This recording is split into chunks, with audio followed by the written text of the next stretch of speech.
Ya Allah. Terus bagaimana hubungan dengan anak saya yang sekolah di pesantren? Pak, ini mau nanya. Jika sudah bersuci atau berwudu, Terima kasih kemudian Bapak. bersentuhan dengan suami, Assalamualaikum apakah warahmatullahi wudunya batal?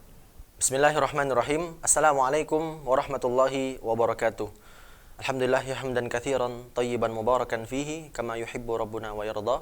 Asyhadu an la ilaha illallah wahdahu la syarikalah wa asyhadu anna Muhammadan abduhu wa rasuluhu amma ba'd.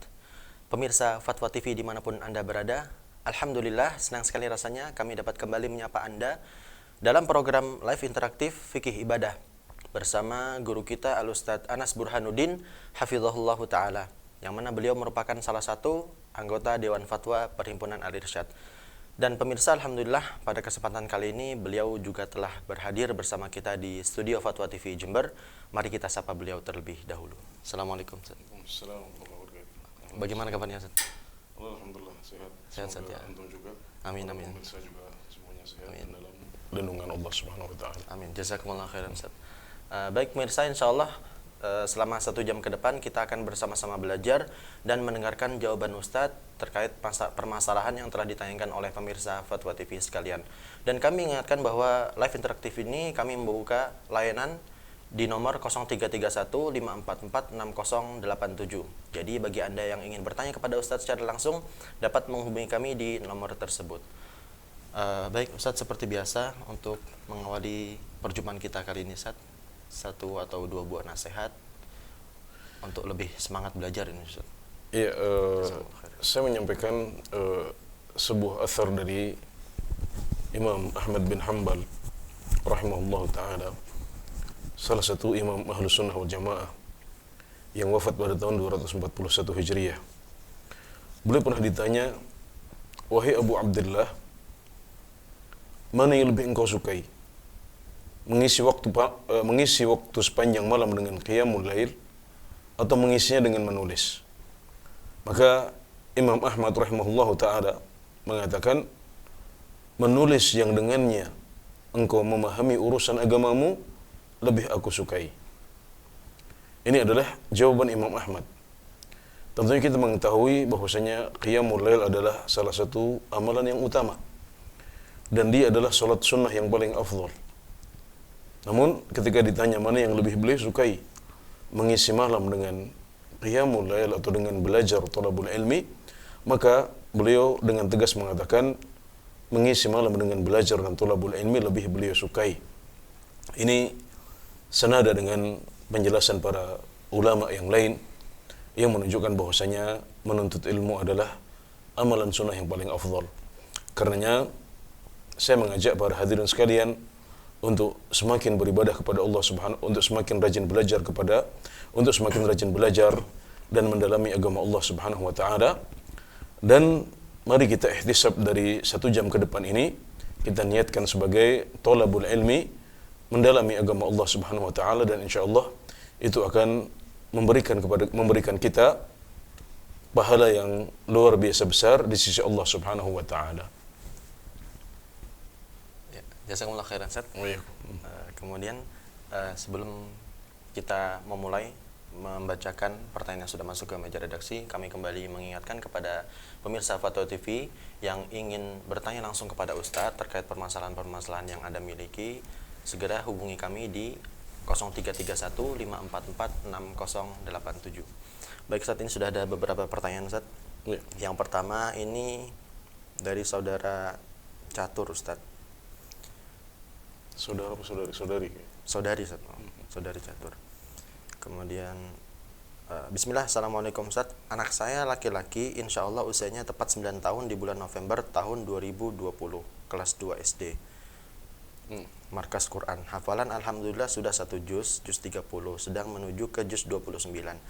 Jika cuaca sedang kurang mendukung, salat fardu dilakukan di rumah, tidak di masjid, dan selalu ingin jadi imam. Apakah salat saya sah jika diimami anak saya Ustaz? Jazakumullah khairan. Iya, imamatus sobi atau hukum seorang anak kecil menjadi imam adalah sebuah permasalahan yang diperselisihkan di antara para ulama, dan hal itu terjadi karena anak yang masih kecil dan belum baligh maka mereka belum wajib sholat. Sehingga ketika seorang anak kecil menjadi imam, maka di sini terjadi perbedaan niat antara imam dengan makmum. Imamnya niatnya adalah sholat sunnah karena sholat wajib itu belum wajib bagi dia. Sementara makmumnya adalah orang dewasa. Ya, di sini terjadi perbedaan pendapat di antara para ulama. Sebagian mengatakan tidak boleh.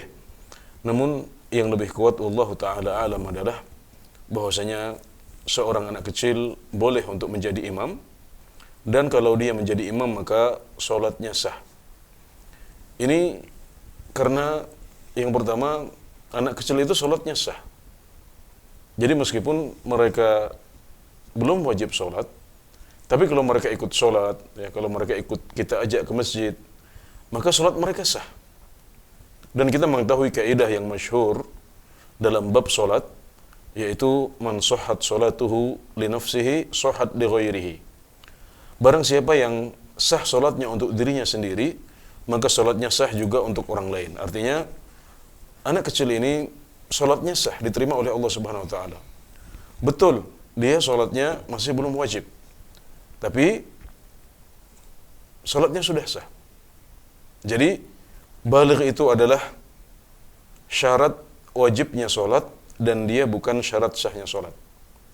Karena anak kecil itu sholatnya sah pada dirinya, maka dia boleh untuk menjadi imam bagi orang lain. Ini yang pertama.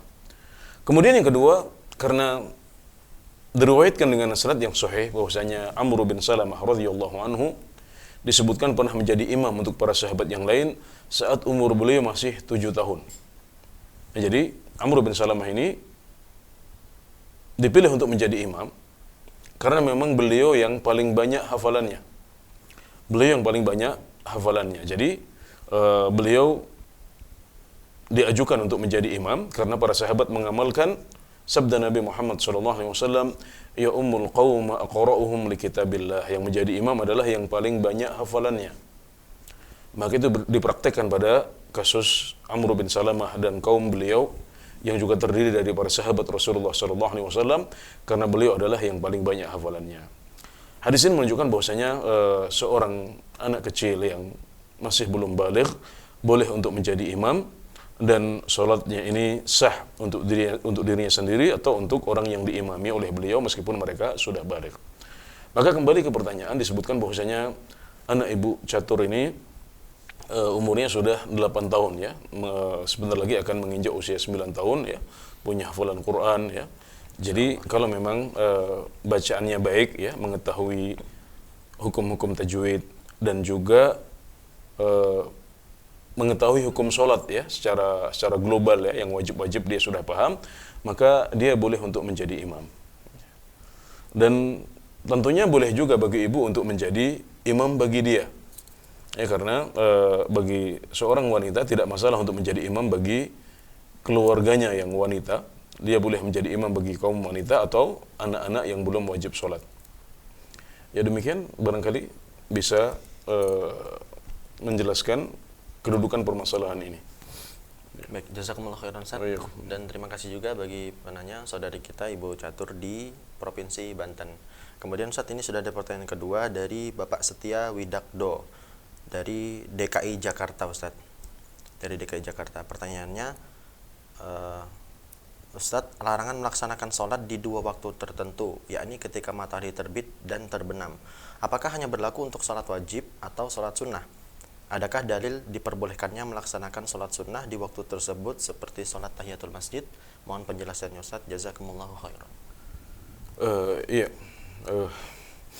Jadi 2 waktu larangan ini, waktu terbit matahari dan waktu terbenam matahari adalah adalah 2 dari 3 waktu yang sholat sunnah itu dilarang dengan tegas di situ. Apa aja itu Ustaz? Ya, jadi 3 waktu ini adalah waktu terbit matahari, kemudian waktu matahari tergelincir, waktu matahari istiwa ya, istiwa jadi di atas kita persis sebelum nanti dia tergelincir atau zawal ya. Kemudian yang ketiga adalah saat terbenam matahari. Kadang-kadang suka tercampur-campur dengan waktu larangan setelah asar dan setelah subuh. Nah, jadi para ulama ada yang membagi waktu larangan itu 3 tadi, ya. Jadi 3 waktu itu adalah yang lebih ditegaskan larangannya, ya. Kemudian juga ada juga waktu antara setelah asar sampai terbenam matahari dan setelah subuh sampai terbenam matahari. Ini adalah waktu larangan juga, dan yang dimaksud adalah larangan untuk sholat sunnah. Adapun sholat wajib maka itu boleh dilakukan kapan saja. Artinya kalau ada orang yang dia lupa sholat dan baru ingat pada saat matahari tenggelam atau saat matahari terbit, maka hendaknya dia melakukannya saat itu juga, tidak usah menunggu. Kita ambil contoh, misalnya ada orang yang ketiduran, ya, kemudian dia bangunnya 5 menit sebelum terbit matahari misalnya. Gitu.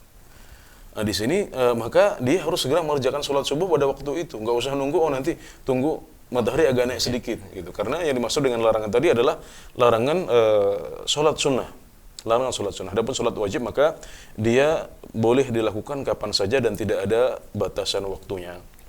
Nah, jadi dengan demikian jelas bahwasanya yang dimaksud dengan larangan adalah sholat sunnah.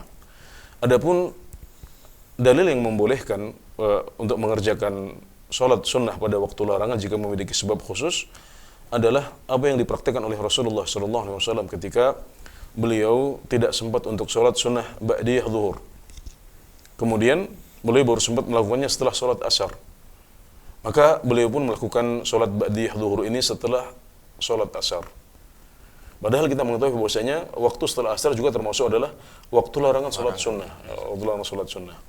Nah, ini menunjukkan bahwasanya orang yang memiliki kebutuhan untuk melakukan sholat sunnah tertentu seperti tahiyatul masjid, ya, atau mengqadha sholat yang tidak sempat dilakukan pada waktunya, ya, maka mereka boleh untuk melakukannya di waktu larangan ini. Tapi mestinya kita lebih hati-hati pada waktu larangan yang lebih tegas, yaitu saat terbit matahari maupun saat terbenam matahari. Adapun yang setelah asar atau yang setelah subuh, ya, sebelum mendekati waktu terbit atau waktu terbenam, maka itu adalah waktu larangan. Namun kita boleh untuk melakukan sholat sunnah di situ, ya.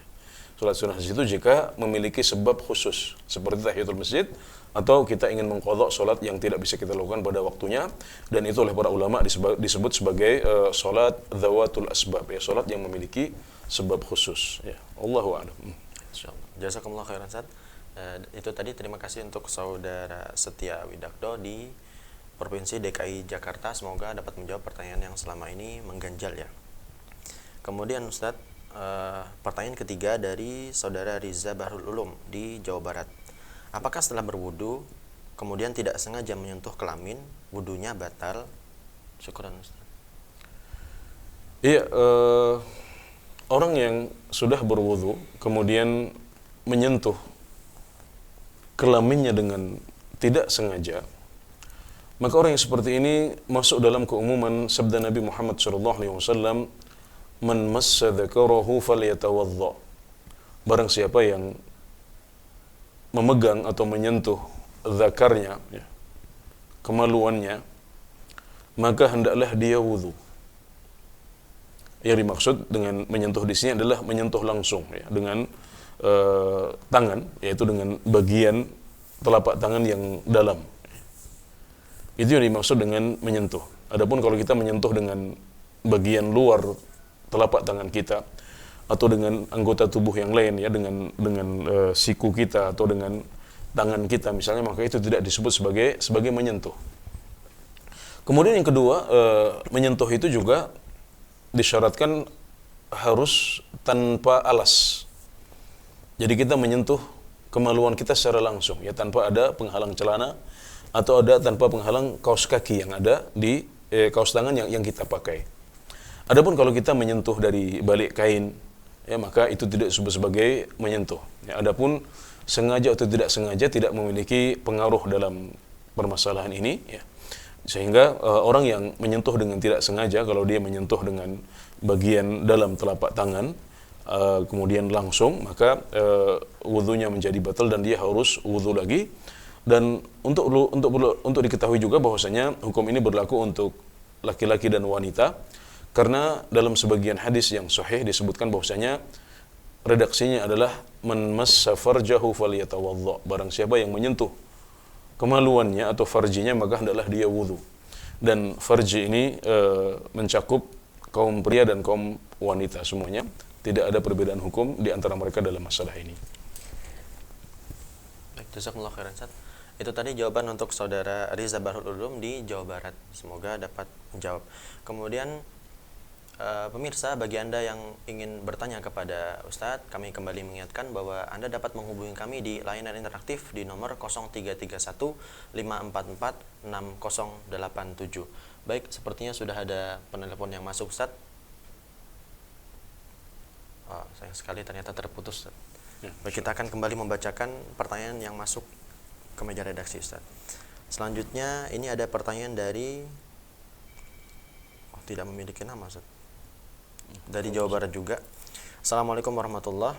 Ustadz, mengenai mandi junub, air yang digunakan untuk mandi junub apakah diperbolehkan dari air bak atau ember sehingga air tersebut sudah pernah dikobok-kobok, bukan air yang berasal langsung dari keran? Terima kasih, Ustadz.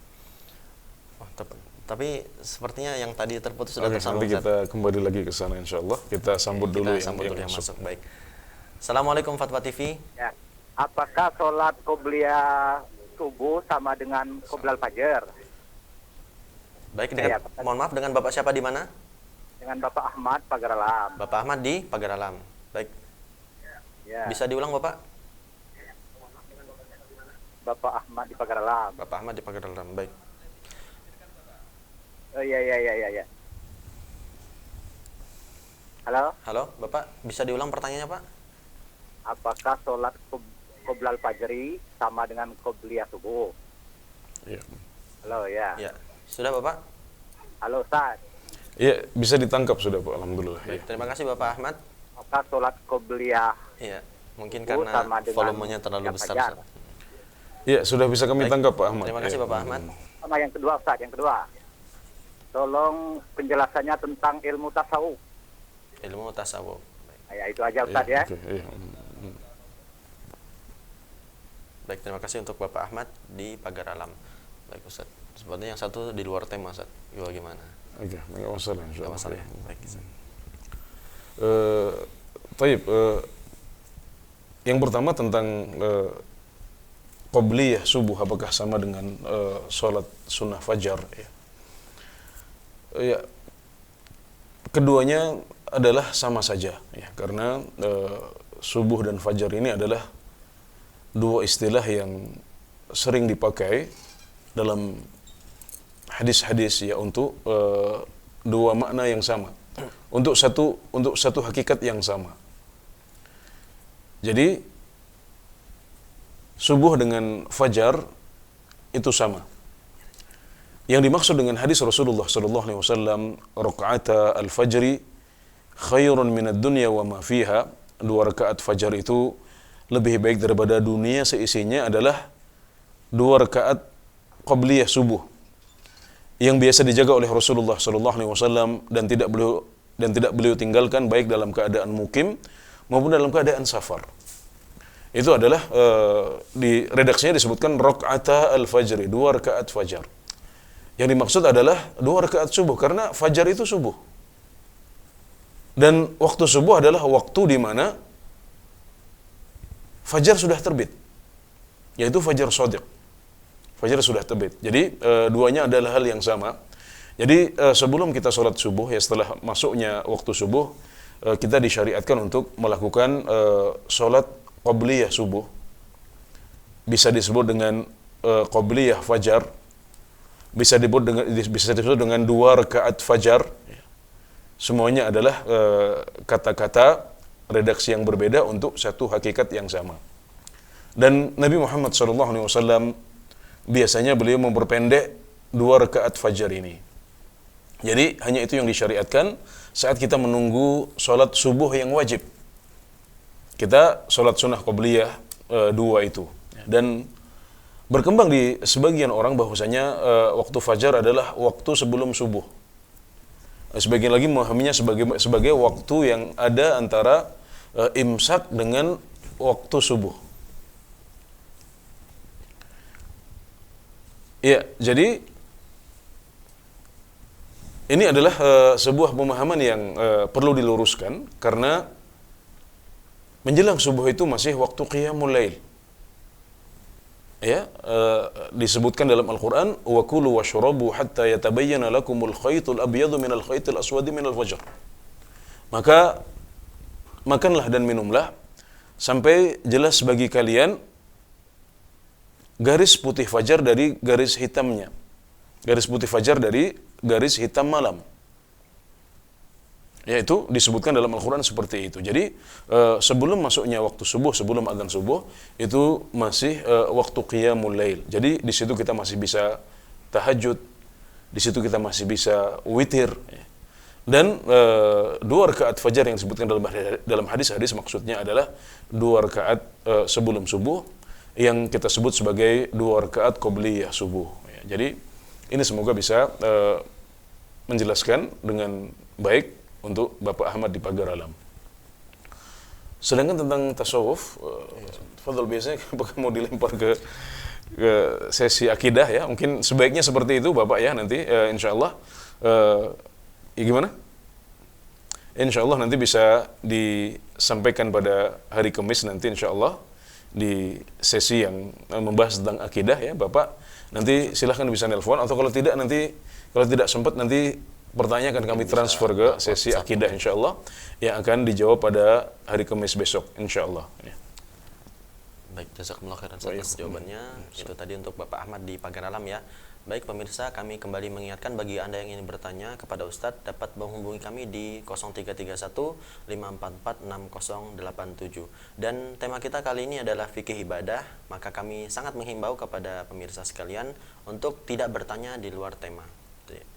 Kemudian Ustadz kita lanjutkan pertanyaan yang tadi Ustadz. Ternyata itu dari saudara Emil di Jawa Barat. Tentang mandi junub dari bak Ustadz, bukan langsung dari keran. Ya. Mandi wajib dari bak ya, itu adalah sesuatu yang ada dari zaman dahulu ya. Bahkan air keran yang biasa kita pakai pada saat ini itu belum ada pada zaman Rasulullah SAW. Justru yang ada pada zaman beliau adalah mandi dari air yang sudah diletakkan di wadah-wadah atau di bak-bak seperti ini. Maka jelas bahwasanya mandi yang seperti itu hukumnya boleh. Hukumnya boleh. Dan itu yang dilakukan oleh Rasulullah SAW dan para istri beliau. Di mana disebutkan dalam hadis-hadis yang sahih bahwasanya beliau mandi bersama istri beliau dan mereka saling bergantian ya. Mereka saling bergantian. Kadang-kadang Rasulullah SAW yang mulai dahulu dan kadang-kadang istri yang memulai dahulu. Dan adanya air yang dikobok ini tidak berpengaruh apa-apa pada air tersebut. Karena pada umumnya kita yang mengkobok air ya, kalau itu adalah air yang dipakai untuk bersuci biasanya kita tidak mengkobok dalam keadaan najis. Maka air yang ada di situ tetap suci, sehingga tetap boleh dipakai untuk mandi wajib. Dan bahkan air tersebut juga tidak termasuk sebagai air musta'mal. Dan orang punya perspektif yang salah, mereka punya persepsi yang salah untuk air musta'mal. Mereka menyangka bahwasanya air yang sudah dicelupkan tangan padanya itu disebut sebagai air musta'mal, sehingga makruh untuk dipakai.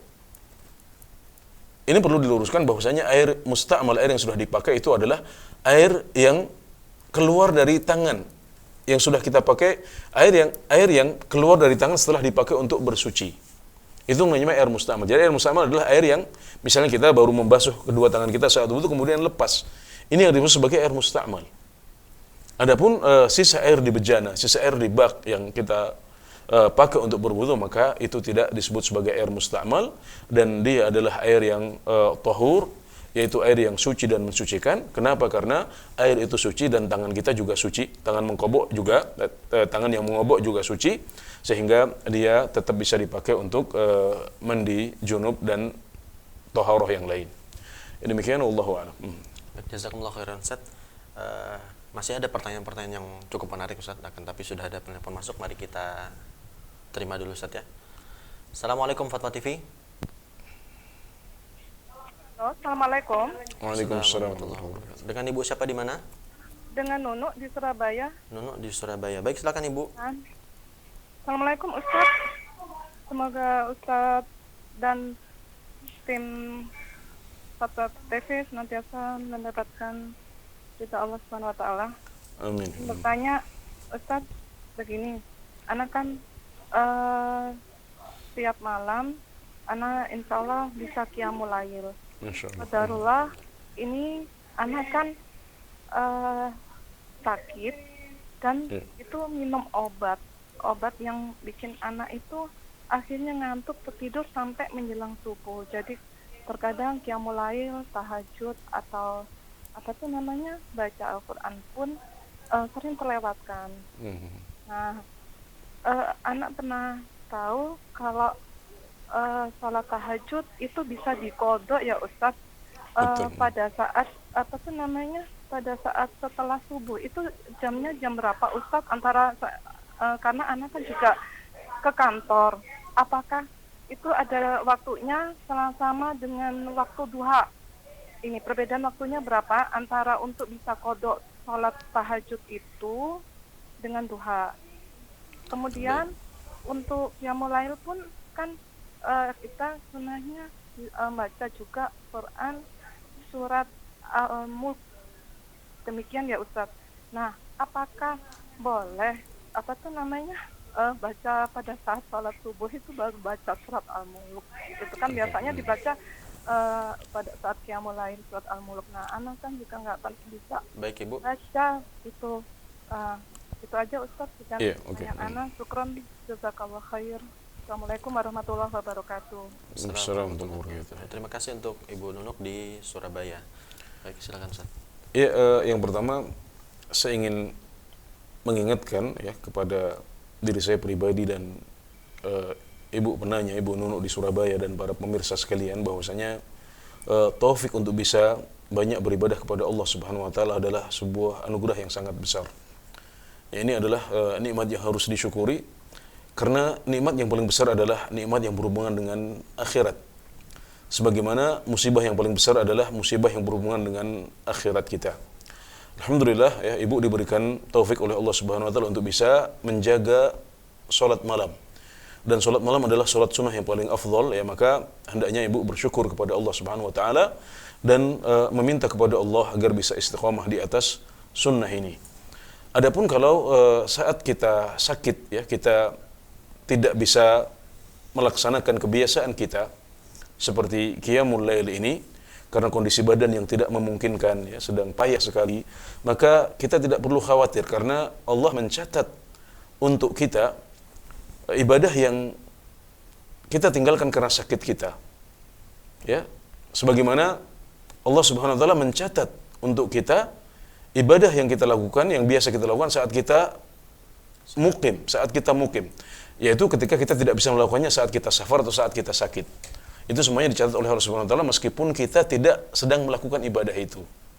Maka ini adalah sebuah anugerah yang sangat besar dari Allah Subhanahu wa taala. Kemudian Ibu menyebutkan bahwasanya kondisinya adalah kondisi payah di malam hari ya, yang membuat orang tertidur sampai tidak sadar kecuali di waktu pagi ya. Artinya di pagi harinya dia sehat. Di pagi hari Ibu sehat dan bisa berangkat ke kantor ya. Maka dalam kondisi seperti ini maka dianjurkan untuk melaksanakan sholat sunnah yang biasa dilakukan atau wirid malam ya, berupa sholat sunnah ya, kita dianjurkan untuk mengqadha sholat tersebut ketika sudah masuk waktu duha ya. Jadi Ibu bisa menggunakan waktu duha sebelum berangkat ke kantor ya, atau saat istirahat di kantor ya, di waktu duha sebelum masuknya waktu zuhur. Dan sunnahnya adalah dengan menambah 1 rakaat dari wirid malam kita. Artinya kalau kita wirid malamnya adalah 3 rakaat, kita disunahkan untuk melakukan qadha-nya menjadi genap karena sholat siang itu, sholat di siang hari itu tidak ada witirnya. Jadi kalau biasa 3 ditambah menjadi 4, kalau biasa 5 ditambah menjadi 6, kalau biasa 7 ditambah menjadi 8 dan seterusnya. Ya, itu yang dicontohkan oleh Rasulullah SAW. Jadi mengqadha-nya setelah masuk waktu duha, yaitu kira-kira 1/4 jam setelah terbit matahari. Demikian wallahu a'lam. Satu lagi Ustaz tadi yang membaca surah Al-Mulk. Oh yang surat Al-Mulk, kalau kita tidak sempat membacanya saat qiyamul lail ya, atau kita tidak sempat qiyamul lail, maka boleh kita membacanya saat subuh ya, saat subuh. Karena maksimal ya membaca surat itu hukumnya adalah sunnah ya, dan dalam sholat kita bisa membaca surat apa saja, tidak terikat dengan surat-surat tertentu. Mungkin ada yang dicontohkan oleh Nabi Muhammad SAW, misalnya di 2 rakaat sebelum subuh adalah surat Al-Kafirun dan surat Al-Ikhlas. Ya, namun tidak harus selalu seperti itu. Kita bisa menggantinya dengan surat yang lain, termasuk surat Al-Mulk ini. Demikian, Wallahu a'lam. Jazakumullah khairan Ustaz. Itu tadi untuk saudari kita Ibu Nunuk di Surabaya, semoga terjawab. Kemudian sudah ada line menunggu Ustaz, kita jawab dulu. Assalamualaikum Fatwa TV. Assalamualaikum. Assalamualaikum. Assalamualaikum. Baik, dengan Ibu siapa di mana? Dengan Ibu Laili, Pak, dari Bekasi. Bu Laili di Bekasi. Baik, silakan Ibu. Ustadz mau tanya, saya punya orang tua udah sepuh, sakit-sakitan. Saya tanya, sholatnya, alhamdulillah, menjalankan. Nah terus selama ini itu kan beliau kan nggak ini Ustadz, nggak Jumatan Ustadz. Saya tanya, ini bisa sholat di rumah tapi nggak Jumatan piye Mbah? Saya bilang gitu, katanya ora enek sing dorong rono lunduk, bilang gitu Ustaz. Gimana itu Ustaz? Diartikan mohon Bu. Ya, itu nggak ada yang dorong ke masjid gitu loh. Nggak ada yang dorong. Ya, Ustaz. Pakai kursi roda Ibu ya? Jauh ya anunya, Karena jauh. masjidnya, iya. Lah saya kalau misalnya saya tungguin di rumah saya di kampung, ya saya kasihan sama suami saya dan keluarga. Lalu bagaimana ya Ustaz? Solusinya itu loh. Baik, terima Karena kasih. usianya udah 84, mau 85 ini. Baik, terima Iya, kasih Ibu Laili di Bekasi. Terima kasih. Ya. Ya. Assalamualaikum. Assalamualaikum. Kita doakan semoga Bapak senantiasa diberikan kesehatan dan dijaga oleh Allah Subhanahu wa taala, dan ibu serta keluarga bisa birrul walidain di hari-hari tua beliau ya. Jadi memperhatikan sholat beliau ya, mengantar beliau ke masjid untuk sholat Jumat dan lain sebagainya adalah salah satu birrul walidain, salah satu bentuk berbakti yang sangat besar ya. Karena berbakti yang paling besar itu bukan dengan memberikan hadiah, bukan dengan memberikan hal yang sifatnya duniawi, tapi birrul walidain yang paling penting dan yang paling besar adalah berbakti dalam urusan akhirat ya. Maka bagus sekali ibu memperhatikan sholat beliau ya, mengingatkan beliau untuk tidak lupa sholat, alhamdulillah ya. Adapun yang ditanyakan ya, kalau beliau bisa untuk berangkat ke masjid dan tampaknya masih semangat ya, masih kuat ya, hanya saja tidak ada yang bisa mendorong beliau, tidak ada yang bisa mendorong kursi roda beliau untuk bisa ke masjid ya. Maka ini kalau bisa diusahakan misalnya dengan minta tolong kepada tetangga ya, atau minta tolong kepada kerabat yang tinggal dekat di situ, maka tentunya itu yang terbaik. Tapi kalau seandainya tidak bisa ya, ibu tinggalnya jauh dari situ, tidak ada keluarga yang dekat ya, maka insya Allah kewajiban sholat Jumat sudah gugur atas beliau ya. Maka beliau bisa melaksanakan sholat duhur saja. Ini menurut pendapat sebagian besar ulama ya, yang tidak bisa sholat duhur maka kewajibannya berubah, yang tidak bisa sholat Jumat pada hari Jumat maka kewajibannya berganti menjadi sholat zuhur ya. Maka beliau bisa sholat sendiri di rumah sebanyak 4 rakaat seperti biasanya, seperti di hari-hari yang lain ya. Demikian, Allahu a'lam. Jazakumullah khairan Ustaz. Itu tadi untuk Ibu Laili di Bekasi, dan alhamdulillah sudah ada penanya lagi yang masuk Ustaz, yang bergabung. Kita sapa dulu. Assalamualaikum Fatwa TV. Assalamualaikum. Waalaikumsalam Warahmatullahi wabarakatuh. Dengan Bapak siapa di mana? Ali di Inhil Riau. Bapak Ali di Riau. Baik, silakan Bapak. Nanya masalah sholat Ustaz. Iya, silakan Bapak Ali. Masalah sholat. Minta tolong jelaskan masalah mufarakah dalam sholat Ustaz. Masalah apa Bapak? Mufarakah dalam sholat. Mufaraqah ya. Iya. Mufaraqah. Gini Ustaz, untuk menghilangkan keraguan dalam hati imam kalau bacaannya tidak pas atau tidak betul, bagaimana solusinya? Iya, oke. Ya. Baik, terima kasih Bapak Ali. Ya, itu aja Riau. dulu Ustaz, makasih. Iya, oke. Kalau kesalahan imam adalah kesalahan-kesalahan yang tidak fatal ya, dalam arti tidak sampai merubah makna. Misalnya mungkin tidak idgham atau kurang ikhfa-nya ya, kurang idharnya misalnya ya. Maka ini insya Allah tidak sampai merusak sholat ya, tidak sampai merusak sholat. Maka tidak masalah kita sholat di belakang imam yang seperti itu dan kita tidak perlu untuk mufaraqah. Ya, jadi di sini yang terjadi adalah imam kita tidak ideal. Harusnya imam itu yang ideal. Makanya sebenarnya dalam agama kita sudah diatur siapa yang berhak untuk menjadi imam. Yang berhak untuk menjadi imam adalah yang pertama yang paling banyak hafalannya. Ya ummul qaum aqra'uhum li kitabillah. Yang berhak untuk menjadi imam adalah orang yang paling banyak hafalannya. Kalau mereka sama-sama banyak hafalannya, maka yang dipilih adalah yang lebih paham sunnah, yaitu yang lebih paham agama. Kalau sama baru yang lebih dahulu masuk Islam, yang kalau sama lagi kemudian baru dilihat siapa yang lebih dahulu hijrah. Ini adalah kriteria yang telah dibuat oleh Rasulullah SAW. Maka dari mimbar ini saya ingin ingatkan kepada umat Islam di Indonesia bahwasanya aturan siapa yang berhak untuk menjadi imam sudah diatur oleh Rasulullah SAW. Maka hendaknya kita mengamalkan sunnah beliau ini.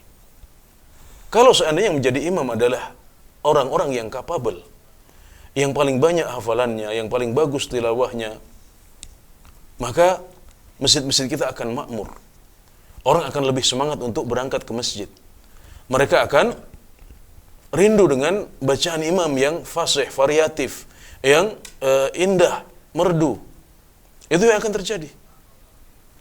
Tapi ternyata kondisi ini tidak kita jumpai di banyak masjid di negeri kita. Ada sebagian orang yang, mohon maaf, tidak tahu diri.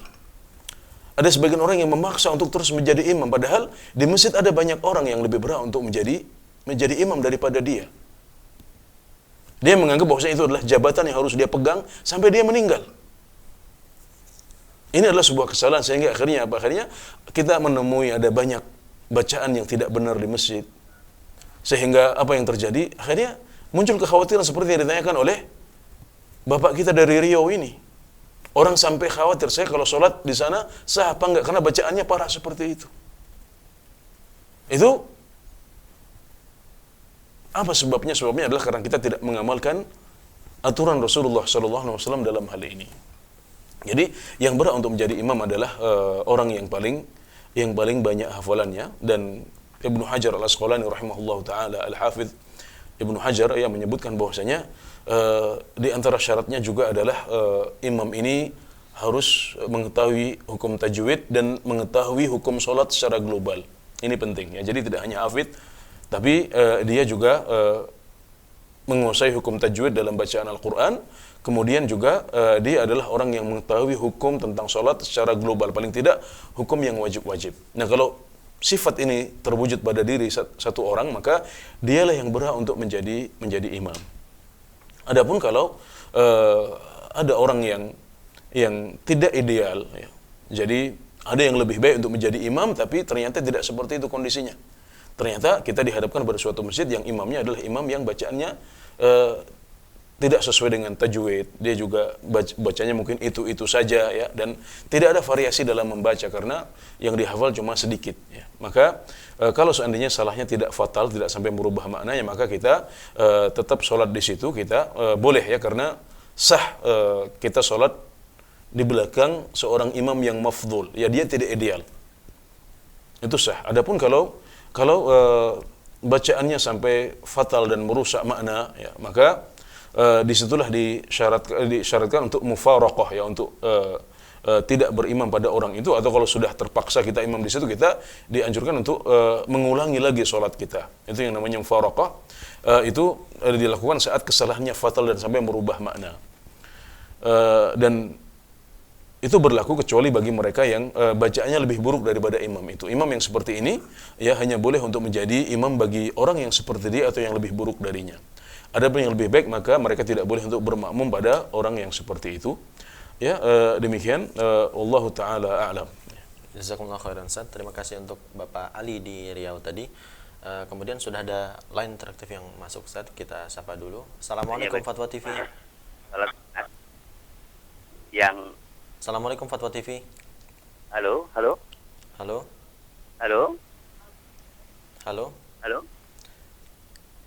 Baik, dengan Bapak siapa di mana? Halo. Yang berikutnya. Halo. Iya, silakan Pak. Halo, silakan Bapak. Yang berikutnya. Pertama tadi sudah saya utarakan. Halo. Halo, dengan Bapak siapa di mana? Mohon maaf. Ini dengan Pak Wawan di Lampung. Pak Wawan di Lampung. Baik, silakan Bapak. Yang pertama, mohon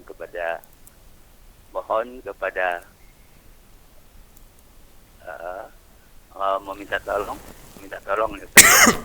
Bapak Wawan, mohon maaf, volume televisinya tolong dikecilkan Bapak. Iya. Supaya tidak Kecil mantul sekali, suara. ada sekali. Ya. Mohon ini Pak Ustadz, mohon penjelasan Pak Ustadz. Halo. Iya, silakan Pak, silakan. Tentang apa itu?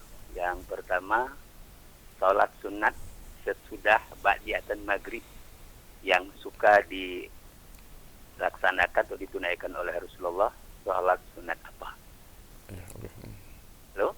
Iya, oke. Sudah Pak, Bapak? cukup? Halo? Halo Bapak, iya yang kedua Bapak. Yang kedua, tentang sholat fardu yang tertinggal. Boleh nggak dikodo? Halo? Iya, oke. Sudah cukup? Cukup ya. Baik, terima kasih Bapak Wawan di Lampung ya. Sunat.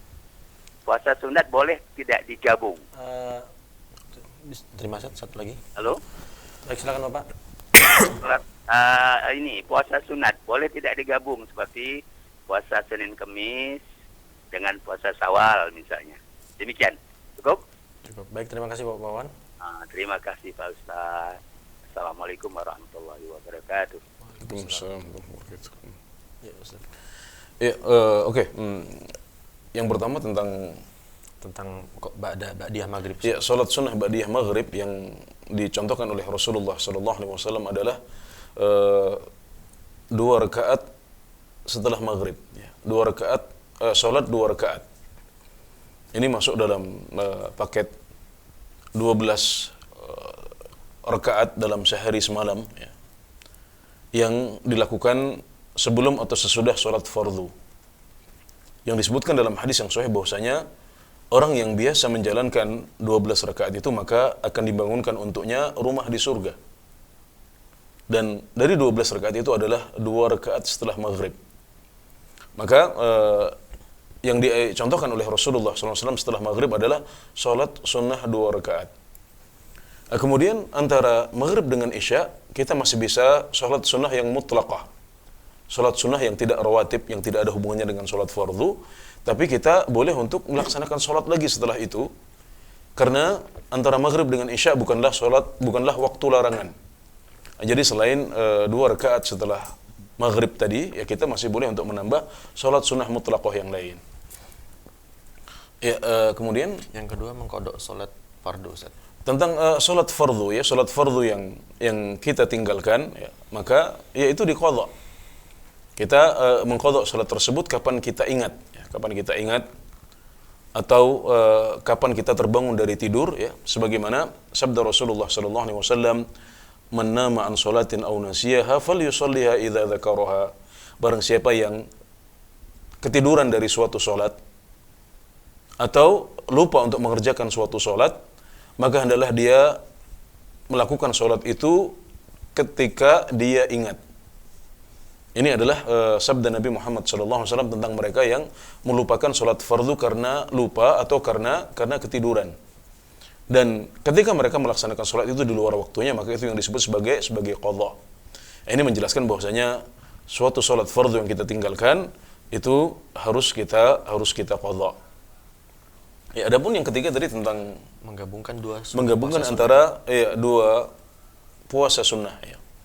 Ya, kita boleh menggabungkan antara 2 puasa sunnah, ya, atau 2 salat yang sunnah atau 2 ibadah yang sunnah jika masing-masing dari ibadah itu tidak memiliki maksud khusus.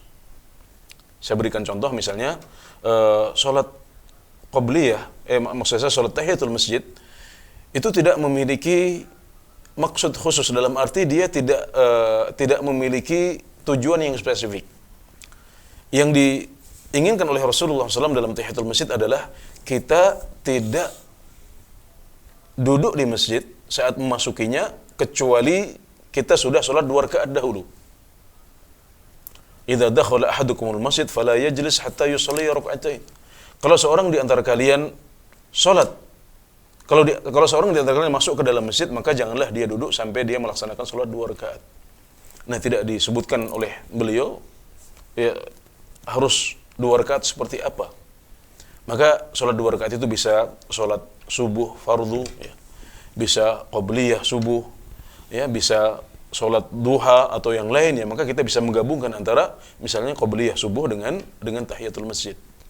Jadi tidak perlu tahiyatul masjid sendiri, kemudian qabliyah subuh sendiri menjadi 4.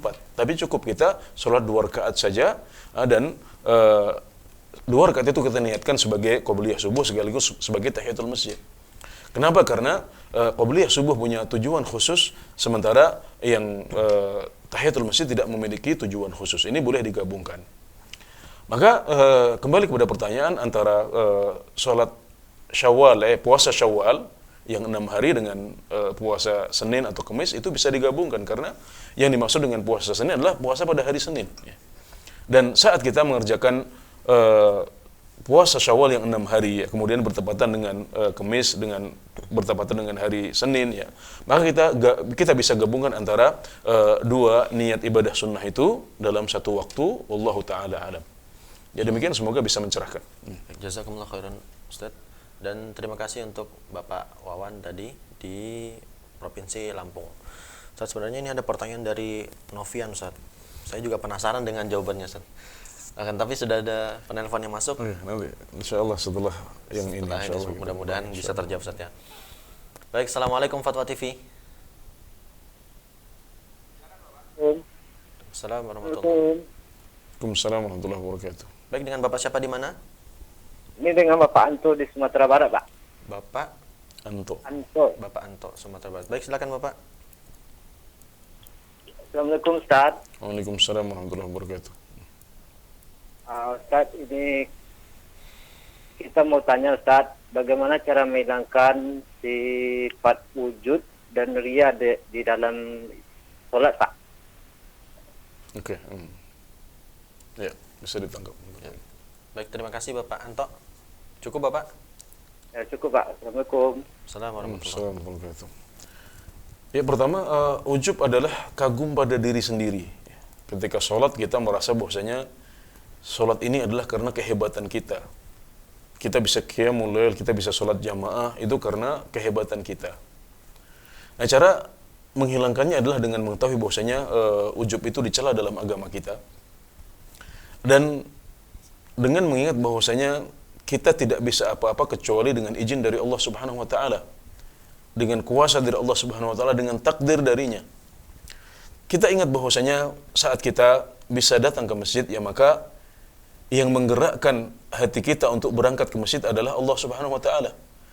Yang memberikan kita kekuatan untuk bisa sampai ke masjid adalah Allah Subhanahu wa taala. Bahkan yang mentakdirkan kita untuk berangkat ke masjid hari itu 50.000 tahun sebelum ciptaan langit dan bumi juga adalah Allah Subhanahu wa taala. Jadi sudah sejak saat itu Allah sudah menginginkan kebaikan untuk kita. Allah sudah catat bahwasanya Bapak Anto misalnya di hari A, ya, di waktu sholat B, dia akan sholat berjamaah. Terus kalau seperti itu berarti apa kehebatan kita? Kita hanyalah hamba-hamba yang lemah.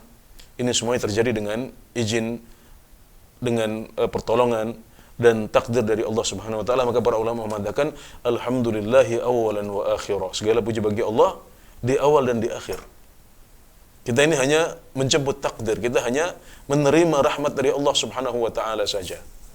Maka kalau kita mengetahui hakikat apa yang terjadi, kita akan jauh dari sifat ujub insyaallah. Kemudian ikhlas adalah tidak melakukan ibadah misalnya sholat kecuali hanya karena Allah, kecuali hanya mengharap pahala dari Allah Subhanahu wa taala saja. Dan kalau kita pergi ke masjid dengan harapan agar dipuji oleh orang, agar dilihat oleh tetangga kita, agar didengar oleh mertua kita atau yang lain, maka itu yang disebut sebagai riya. Beramal agar dipuji oleh orang lain, beramal agar dilihat oleh orang lain. Dan ada beberapa kiat yang bisa kita lakukan agar bisa terhindar dari dosa ini. Ya, yang pertama adalah meminta kepada Allah Subhanahu wa taala agar dijauhkan dari sifat ini, ya. Riya dan ujub juga, ya. Dan di antara yang diajarkan oleh Rasulullah sallallahu alaihi wasallam adalah doa yang diriwayatkan oleh Al-Bukhari dalam Al-Adabul Mufrad. yang redaksinya adalah Allahumma inni a'udzubika an usyrika bika wa ana a'lam wa astaghfiruka mimma la a'lam. Ya Allah, aku berlindung kepadamu dari berbuat syirik dalam keadaan sadar. Dan aku memohon ampunan kepadamu jika aku jatuh dalam syirik dalam keadaan tidak sadar. Masya Allah, kita mengetahui bahwasanya riya itu adalah syirik asghar. Dia adalah syirik khafi, syirik yang tersembunyi. Kita kadang-kadang nggak sadari itu. Dan dengan doa ini insya Allah kita akan dihindarkan dari riya. Dan kalau sampai kita jatuh ke sana, maka insya Allah Allah akan mengampuni kita. Kalau kita jatuh di situ dalam keadaan tidak sadar. Kemudian yang kedua adalah berusaha menyembunyikan amalan kita. Berusaha menyembunyikan amalan kita. Ya, jadi sholat sunnah kalau bisa kita lakukan di rumah. Ya. Yang wajib-wajib baru kita lakukan di masjid sebisa mungkin. Kemudian yang ketiga, mengingat bahwasanya riya itu nggak berguna sama sekali. Riya itu hanya akan membuat sholat kita tidak sah. Hanya akan membuat sholat kita ditolak oleh Allah Subhanahu wa Ta'ala. Ya, sehingga kita harus sadari bahwasanya nggak ada untungnya sama sekali kita riya. Yang ada justru kita akan capek-capek, tapi ibadah kita tidak sah, kita harus ulangi lagi. Ibadah kita ditolak oleh Allah Subhanahu wa Ta'ala. Kemudian justru malah kita dijadikan bahan bakar neraka yang pertama kali, sebagaimana hadis riwayat Muslim. Orang yang masuk ke neraka pertama kali karena salah niat dalam ibadah-ibadah yang agung. Kemudian juga di antara yang penting untuk bisa kita lakukan adalah membaca sirah para salafus soleh. Ya. Bagaimana mereka menyembunyikan amal soleh mereka, dan juga saling mengingatkan di antara kita. Kalau ada di antara kita yang ada tanda-tanda riyanya, ada tanda-tanda tidak ikhlasnya, maka jangan ragu-ragu untuk menegur saudara kita, mengingatkan saudara kita bahwasanya itu akan merugikan dirinya sendiri dalam urusan dengan Allah Subhanahu wa Ta'ala. Yaitu beberapa kiat yang bisa dicoba agar kita bisa terhindar dari sifat ujub dan riya dalam sholat kita dan dalam ibadah-ibadah kita yang lain. Ustaz ya, baik, jazakumullah khairan Ustaz. Ini pertanyaan tadi yang belum kita baca Ustaz dari saudara Novian. Afwan Ustaz, saya bekerja di luar kota dengan jarak tempuh kira-kira 90 km dan sudah berlangsung selama 7 tahun. Dan selama 2 hari kadang saya pulang ke rumah setiap 2 hari sekali. Yang saya ingin tanyakan, apakah saya termasuk musafir dan berlakukah hukum-hukum safar dalam diri saya Ustaz? Iya, oke. Nah, ini jadi saudara penanya tinggal di suatu kota dan pekerjaan beliau itu kira-kira 90 km dari tempat tinggalnya, seperti itu ya. Iya, kalau PP kan lumayan, dan kemudian juga beliau masih bolak-balik ya, masih setiap 2 hari sekali kembali ke tempat beliau ini. Jadi ini adalah sebuah tempat yang sebenarnya cukup jauh ya, tapi sudah bolak-balik.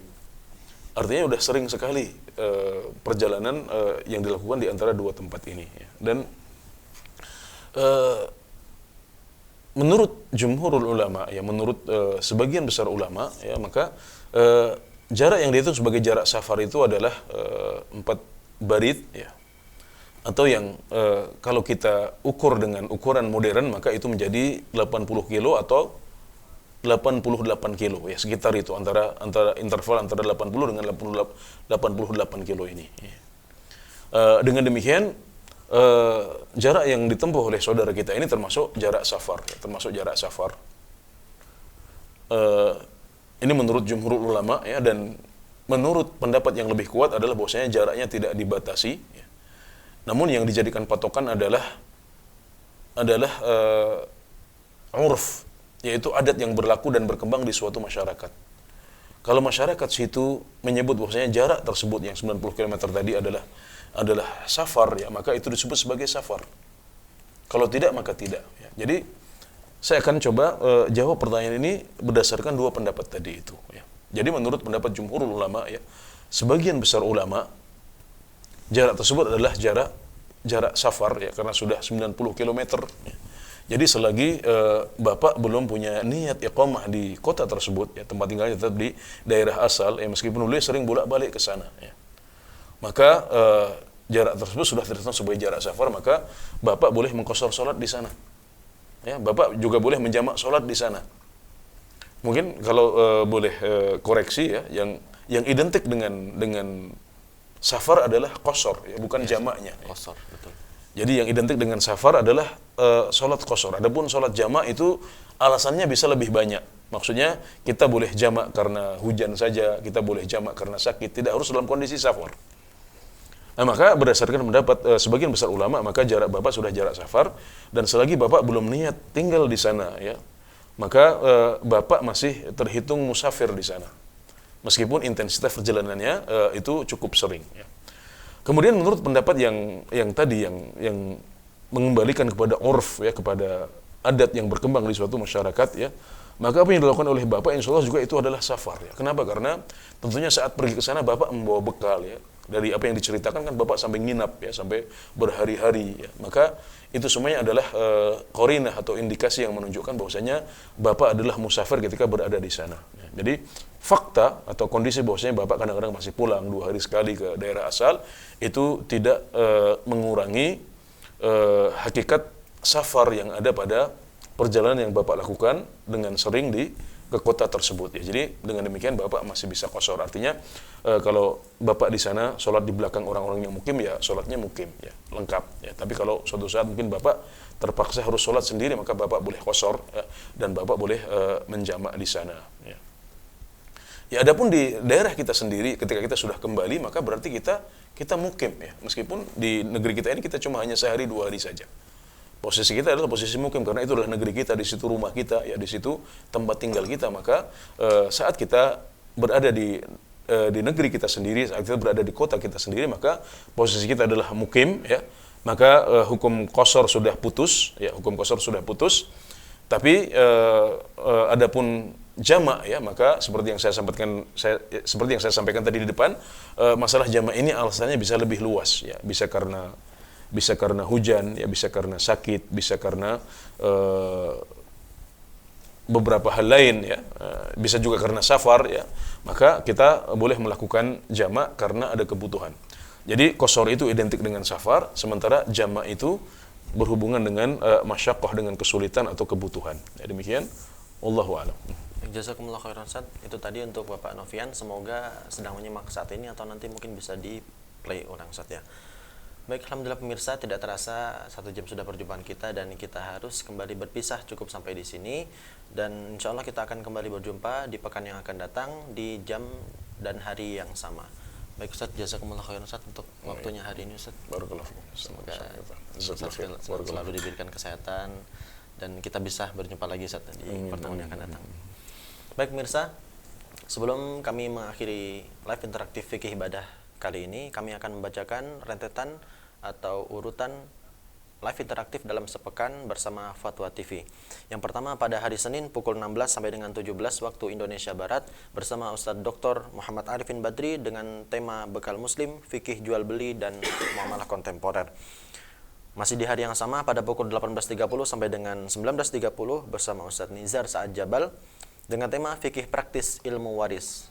Kemudian masih di hari yang sama pula pada hari Senin pukul 20 sampai dengan 21 waktu Indonesia Barat bersama Ustadz Dr. Musyafa Ad-Darini dengan tema Kaidah Fikih Konsultasi Islam. Kemudian pada hari Selasa pada pukul 20 sampai dengan 21 bersama Ustadz Dr. Muhammad Nurisan dengan tema Mengenal Allah, Keimanan, Doa dan Zikir. Lalu pada hari Rabu pukul 16 sampai dengan 17 bersama guru kita Ustadz Anas Burhanuddin hafizahullah taala dengan tema Fikih Ibadah. Dan di hari yang sama pula pada pukul 20 sampai dengan 21 bersama Ustadz Dr. Syafiq Riza Basalamah dengan tema konsultasi keluarga. Kemudian pada hari Kamis pada pukul 20 sampai dengan 21 waktu Indonesia Barat bersama Ustadz Dr. Abdullah Roy dengan tema Jalan Lurus Akidah. Dan yang terakhir pada hari Jumat pukul 17 sampai dengan 18 bersama Ustadz Dr. Erwandi Tarmidhi hafizahullah taala dengan tema Harta Haram Muamalah Kontemporer. Baik pemirsa, semoga apa yang telah disampaikan Ustadz pada kesempatan kali ini dapat mendatangkan kebermanfaatan bagi kita semuanya. Mewakili segenap kerabat kerja yang bertugas, kami pamit undur diri. Mohon maaf apabila ada salah-salah kata. Wassalamualaikum warahmatullahi wabarakatuh. Terus bagaimana hubungan dengan anak saya yang sekolah di pesantren? Ini mau nanya. Jika sudah bersuci atau berwudu, kemudian bersentuhan dengan suami, apakah wudunya batal?